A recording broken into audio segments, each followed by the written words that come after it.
आज का हमारा बहुत ही सुंदर विषय है तिव्याणम तार्याणम। भाई और बहनों, ये प्राकृत का शब्द है। तिव्याणम का मतलब है तरने वाला, और तार्याणम मतलब तारने वाला। व्यक्ति वह होना चाहिए, ज्ञानी पुरुष वह होना चाहिए जो स्वयं तरे और दूसरों को तारे। अब ये तरने और तारने का क्या अर्थ है? तरने का होता है कि ये संसार समुंदर है, इस संसार समुंदर में ये शरीर नौका के रूप के अंदर है, और इसको खेने वाला जो भीतर बैठा प्रभु है वो इसको खेता है, क्योंकि प्रभु नहीं है तो ये शरीर नाव को कैसे कहेगा।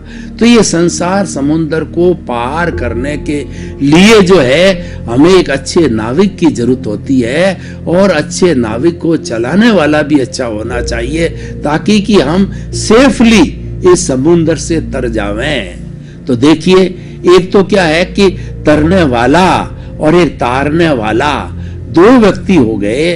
तो मान लीजिए कोई भी व्यक्ति जो है तारने वाला है, वह ज्ञानी पुरुष होता है, वो विशिष्ट व्यक्ति होता है, वह संत होता है। संत के लिए कहा गया है सदा दिवाली संत के और 12 महीने बसंत के। संत वह होता है जो शांत होता है, संत वैरागी होता है, वह वसुधैव कुटुंबकम का सदस्य होता है। और देखिए कि साधु और गृहस्थी के बीच में अंतर क्या है। तिन्नानम तार्याणम मतलब कि तारने वाला और तरने वाला, दोनों में अंतर क्या है। जो तारने वाला सन्यासी होता है उसके घर नहीं होता, उसके रसोई नहीं होती, उसके संबंध नहीं होता है, वो तो तारने वाला है, क्योंकि वो वसुधैव कुटुंबकम का सदस्य है। वो हर प्राणी को अपनी आत्म तुलावत समझता है। 84 लाख जीवा योनि प्राणियों के भीतर जो प्रभु विराजमान है, सबको एक सा समझता है जैसा उसका खुद का है।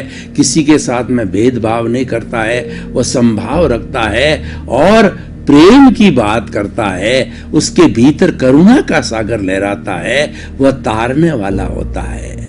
और साधु देखिए कि साधु कोई भी धर्म का सन्यासी हो, मैं उन सन्यासियों की बात करता हूं जो कंचन कामिनी से मुक्त है। जो कंचन कामिनी से युक्त है वो साधु नहीं है। वो अगर अपने आप को कहते हैं तो भी वो नाम मात्र के साधु है, क्योंकि वो तो मठाधीश है और उनके पास धन है, दौलत है, वाहन है, मोबाइल है। तो फिर गृहस्थी और उनमें फर्क क्या होता है? सन्यासी त्यागी होना चाहिए और वह लोगों को ज्ञान बांटने वाला होना चाहिए, वही तारने वाला होता है। देखिए, हमारी जो ये चेतना है, हमारा जो प्रभु है, वो जो भीतर विराजमान है वही हमें बुला रहा है, और वही हमारे मन वचन काया की एक्टिविटी कराने वाला है, और उसको देखने वाला है, जानने वाला है।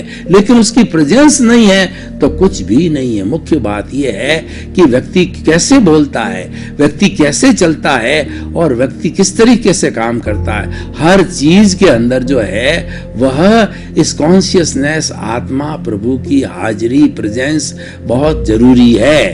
तो इसीलिए जो है उस चेतना के हम 3 स्तरों की बात करते हैं। मूल चेतना तो जो है हमारी प्योर है, और वह शुद्ध चेतना है, वह अनंत ज्ञान वाला है, वह अनंत दर्शन वाला है, वह अनंत शक्ति वाला है और अनंत सुख का धाम है।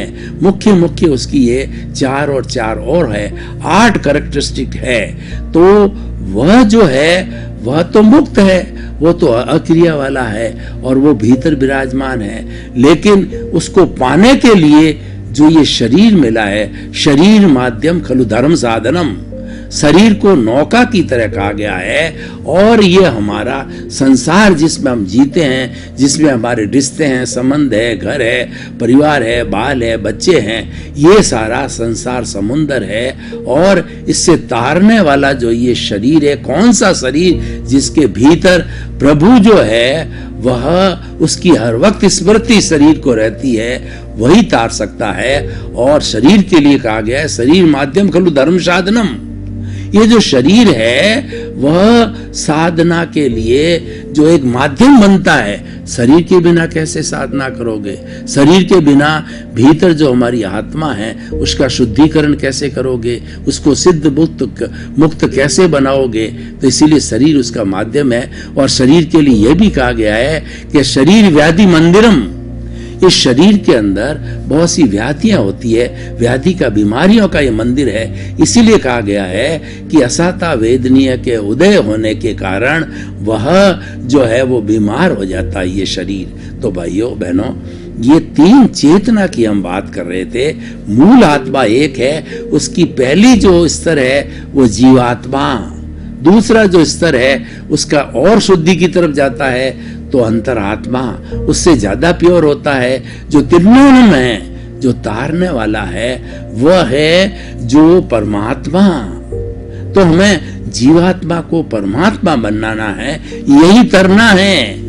और तारने वाला भी यही है जो सेकंड स्टेज में आता है। और थर्ड स्टेज में तो वह बहुत ज्यादा हमारा तारने में सहयोगी बन सकता है। तो हम तीनों चेतना का थोड़ा अवलोकन करें।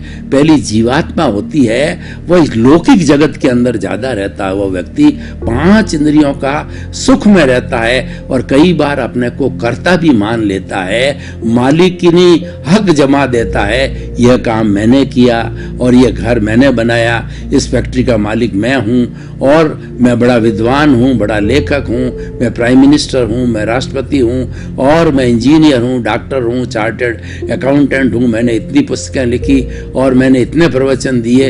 इस तरह का वो कर्ता बन जाता है, कर्ता भाव आ जाता है और उसके अंदर मालिकिनी भाव आता है। तो वह प्योरली जो है स्वार्थ के खाते में रहता है, वो इंद्रिय सुखों के अंदर रहता है और वह जो है वो इस मूल स्वरूप को नहीं पहचान पाता, वो भेद विज्ञान नहीं कर पाता है कि ये शरीर जड़ है और चेतन इससे अलग है।